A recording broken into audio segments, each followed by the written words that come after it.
Up next on The Reveal. He said, I shot him deader than shit. A jury found a former judge guilty of murder. So why is he getting a new trial? He basically was like, if you'd have known about this 6 months ago, it would have been a different story. He says his Army doctors never told him about a mass on his lungs. Now he's fighting just for the right to sue. Homicide detective searched through The confession of a serial killer. Could there be others? There are multiple serial killers at work, and they were very successful. From our Midtown studios in Atlanta, The Reveal begins now with our multi-Emmy and National Mural Award-winning team of investigators. Welcome to The Reveal. I'm Faith Abube. And I'm Brendan Keefe. A former Georgia judge convicted of murder will soon get a new trial. The state's Supreme Court recently granted it after a judge who presided over the original case overturned the jury's conviction. The judge provided little explanation for his decision, so The Reveal asked him why ourselves. We're walking up to former Judge David Motz's driveway after he did not return our phone calls this past September. Hi, Mr. Motz. It's Andy again with 11 Alive News. I am not talking to you. Goodbye. Do you have anything to say about your decision? You told me to come by after the Supreme Court made its decision. I tried calling. I know. I said when the case is decided. You told me when the Supreme Court made its decision. The case is still pending. He is right, it is still pending, but he's the judge responsible for ordering a new trial for this man, 78-year-old Paul Hamilton, a former judge himself, after a jury convicted him for the 2015 murder of his adopted son, Brandon Lay, last year. He said, I shot him deader than shit. It happened at this intersection in Barrow County. Paul put a gun inside Brandon's truck and pulled the trigger. The former judge went to confront Brandon for allegedly stealing from an abandoned trailer. Brandon had no weapon. In my mind, that was the deciding thing. Steve Charters is one of the 12 jurors who unanimously convicted Paul. All he had to do was step away. There was no threat. The threat came from him. Judge Motz reversed the jury's conviction simply by naming himself the 13th juror, a legal and exceptional power given to Georgia judges. He provided little explanation why, nor was he required to. Motz retired from the bench a week later. This was his last case. He goes out with a bolt. Jeffrey Sliz is Paul's attorney. If you're going to play cowboys and Indians, you may get shot. And that's exactly what he was doing. The district attorney appealed Judge Motz's decision to the Georgia Supreme Court. The trial judge purposely surprised the state, but lost the appeal this past September. Paul's new trial will now continue. Do you want to provide any explanation of why you gave him a new trial? The Georgia Supreme Court explained it better than I can. But don't you owe it to your former constituents? Yes, I think they do. Karen Morrison is a law professor at Georgia State University and a former federal prosecutor. I think one of the problems with our criminal justice system is a lack of transparency. And when decisions are made that people don't understand, I think it's up to the players, the people in power, to make those decisions clear and to explain themselves so that people are not left with the feeling that either something fishy is going on, something unjust is going on, or the judge is simply acting arbitrarily. David Motz isn't the only Georgia judge to do this. Over the past 3 years, The Reveal uncovered at least a dozen other judges who reversed the jury's conviction after naming themselves the 13th juror. All of them providing little to no explanation why. That includes Cherokee County Judge David Cannon. He reversed a child molestation conviction last year. I was like, what are you talking about through our conviction? He can't do that. Mark Nolan was the jury foreman on the case. He said it was a gut-wrenching decision from his standpoint. I was like, what about us? There was 12 of us that every night had to come home to our spouses and our family and everything else and had to chew on this. In Fulton County, Judge John Groger named himself the 13th juror and reversed the murder conviction of Quantavious Holmes, a repeat violent offender. Groger retired a month later. And I think it overall reduces confidence in the system. Danny Porter has been district attorney in Gwinnett County for nearly 3 decades. He'd like to see the Georgia legislature amend the 13th juror statute to require judges to explain what they believe went wrong to warrant a new trial. In other words, they need to make findings of fact and findings of law and conclusions of law. But I think a judge, particularly since we elect judges in this state, ought to be accountable for explaining why their decisions are made. If this continues, what does this do to the criminal justice system in Georgia? It basically makes it a crapshoot. It basically, the state can put up its case, it can get the jury verdict, having proved the case beyond a reasonable doubt, and on the whim of the judge can just blow it out of the water. If people can't rely on the results that are given by juries, then you can't rely on the system at all. Andy, you found about 12 cases in Georgia. Is anyone tracking this? Not in Georgia or any other state that we can find, and that's because up until just the past few years, a judge naming him or herself the 13th juror was essentially unheard of.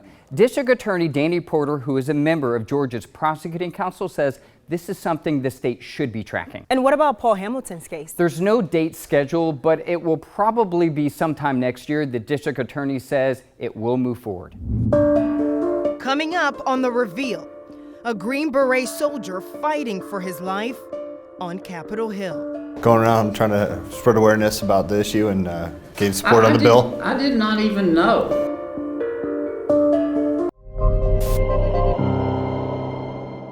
A Green Beret who has dedicated his life to serving this country in war zones around the world now finds himself in a different battle here at home. Army Sergeant First Class Richard Stayskool is fighting cancer and Congress. He hopes to change a Supreme Court precedent which prohibits active duty servicemen from suing for malpractice and negligence.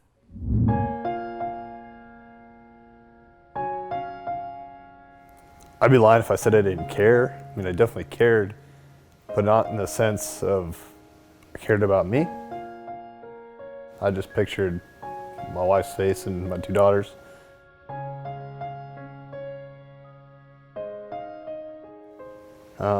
Everybody's going to go at some point, but just picturing them being sad is what scared me the most. He said, how come nobody said anything? You can see it on the scan. And I was like, what do you mean? This is a scan from Womack Army Medical Center in Fort Bragg, North Carolina. It is dated January 2017. You can see a mass on it.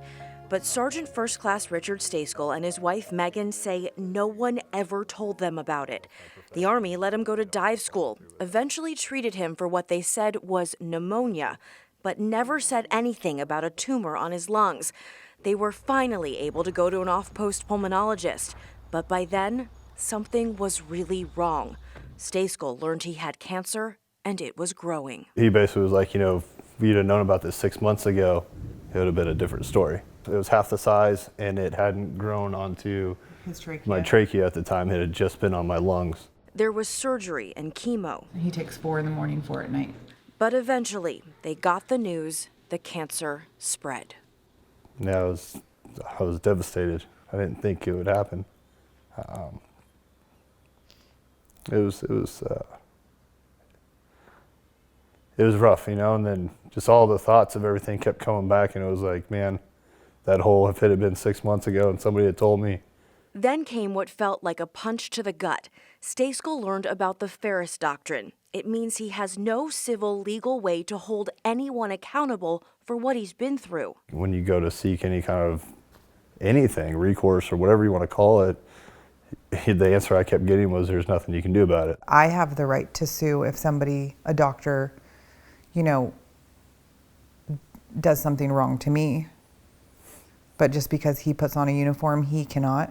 So the family decided to do what Stayskool has done his entire military career. Fight. Fight because he'll miss out on father-daughter life lessons on the way to softball practice. Plus you don't need all the beef jerky, man.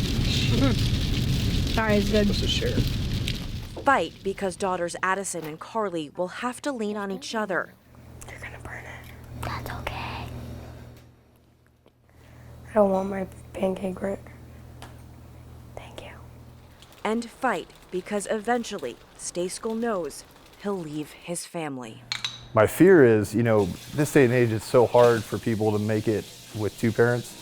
Mommy, how do you cookie? My fear is for her to raise the two girls by herself. So I think I'm hoping to get some kind of compensation that'll just help her to get what I would have been able to do had I still been here. To give the girls a fair shot at college, a good high school, a decent car to get around, the everyday stuff that everybody tries to do. They're taking that fight to Washington, hoping Congress will rethink Feres. The Stayskulls have made this 350-mile drive at least a dozen times. So far for this trip, they have 5 meetings scheduled with senators. They make this journey because they hope telling their story to lawmakers could be the thing that makes a difference for their family and others like them. Well, I'm sorry about your situation. Thank you, I appreciate that. On Capitol Hill, they went office to office with their attorney. Going around trying to spread awareness about the issue and gain support on the bill. I did not even know that that members of our military didn't have the right. Some lawmakers have agreed to include a rollback of part of the Feres Doctrine in the defense spending bill. Providers are hiding behind this shield that says Feres Doctrine, you can't touch me. Right now, the House and Senate are debating an amendment allowing service members to sue in medical malpractice cases. Kind of felt like a little bit of a roller coaster. So, we've had a lot of great response. So just keep hoping that we keep getting that. But this is an uphill battle. Opponents fear it could open the floodgates. DoD tells us an exception for malpractice would essentially create a special class within the military. American University law professor Andrew Popper gives us the context. In the military, where money is scarce and needed, who wants to pay for litigation and depositions and take the time and potentially pay judgments? It's going to be diverting, it's going to be difficult. A DoD spokesperson also maintains patient safety does not depend on whether the patient can sue. Popper's theory on Feres was just published in the Boston College Law Review. He's also a Vietnam veteran. The fact of the matter is, if an entity, an individual, a person knows that they bear responsibility for something they're contemplating doing, they are less likely to do it. Our entire criminal justice system is based on that principle. And for now, fighting for that principle could be the Stayskulls' final battle together. It's not something that I ever thought about. You don't think about not growing old with the person that you marry. Stayskell is hoping to use whatever time he has left to set an example for his young family. I hope they're proud of me, and I hope they just feel that. I know it's been hard on the girls. The fact that even though he's, sick and has this diagnosis over him, that he's still out there fighting for others, just, I think, speaks volumes of who he is as a person. And I think gives the kids kind of a role model, like this was your dad. Recently, Stayskell received more sad news. His cancer has spread again. He's hoping while he undergoes another round of treatments, lawmakers can overcome obstacles in the Senate. If you want your lawmaker to support the effort to overturn the Feres Doctrine, look for this story on our website, 11alive.com. Next on The Reveal, inside the hunt for a serial killer. The most prolific serial strangler in American history, or multiple offenders operating in the same city with the same MO at the same time, all undetected.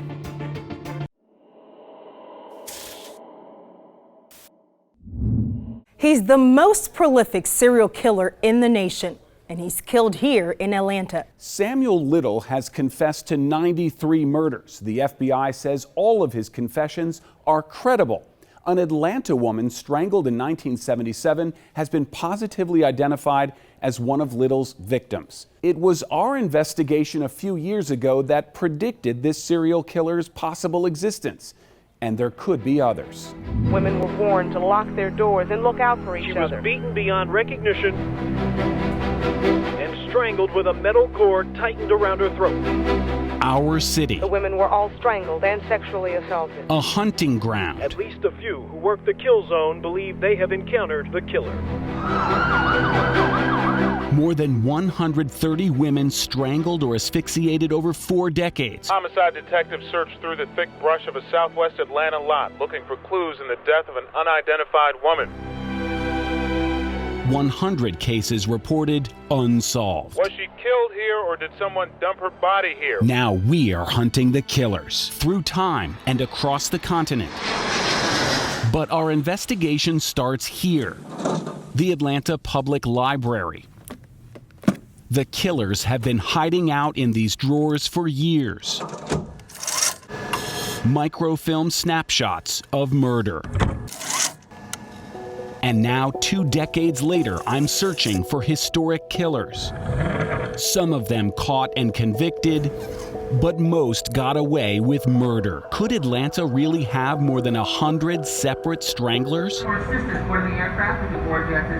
We're flying to the nation's capital, not to the FBI, but to a suburban home in Northern Virginia, where victims of Atlanta's unsolved murders now live only as zeros and ones on a computer hard drive. We're showing exactly 100 unsolved murders of women who were strangled. That is astonishing. You just don't see that anywhere else in America.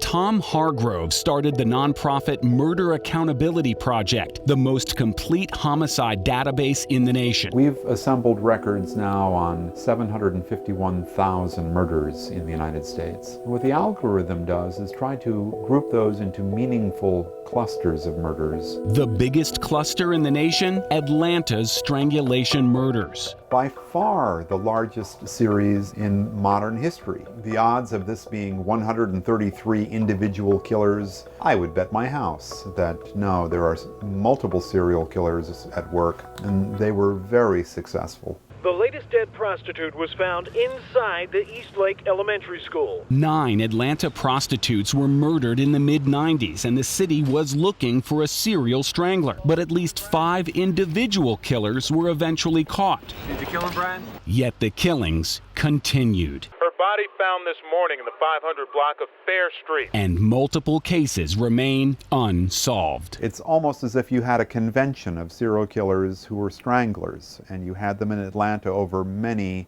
many years. What makes this look like a serial killer or serial killers and not just a series of random events perpetrated by, multiple individuals? What is breathtaking is how these murders are quite different from what happens in most of America. About 80% of murders of women are solved. Someone is arrested. That's because most women are killed by intimates, a boyfriend or a husband. Most of the time, we get the guy who kills women. In this particular cluster, that hardly ever happened.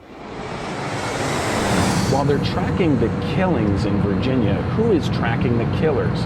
To answer that question, we're back in the air, headed to Canada, where a team of cold case researchers is hunting Atlanta's previously unknown serial killers. The first victim in the series of killings, she was found dead March 1st in her apartment. She had been sexually assaulted and smothered with a pillow. Western University, Ontario, Canada. That's a huge break, that someone can identify this guy. The Cold Case Society, led by criminology professor Michael Arntfield. Through the cooperation of the Atlanta PD, 44 names Right. that now we can begin doing victim workups on. And student volunteers, young Canadians trying to solve Atlanta's old murders. We suspect that 1 or 2 serial killers were probably behind that cluster specifically. Murders that happened before they were born, and they approach the data in a much different way than a conventional detective would. And I call it the Uber of homicide investigation. It's disruptively innovative. 2 weeks of heavy publicity preceded the trial date, during which time 2 of the Atlanta slayings occurred. The team is perplexed by the strangulation murders of more than a dozen elderly women over a 30-year period. Since at least 1988, a serial killer has stalked the elderly women of Vine City. Like the prostitute murders, there were arrests, but the killing continued off and on for decades. The next day, the 3rd woman was slain in Atlanta. 30 years is almost unheard of. So what you're saying is we have multiple serial killers? We have multiples.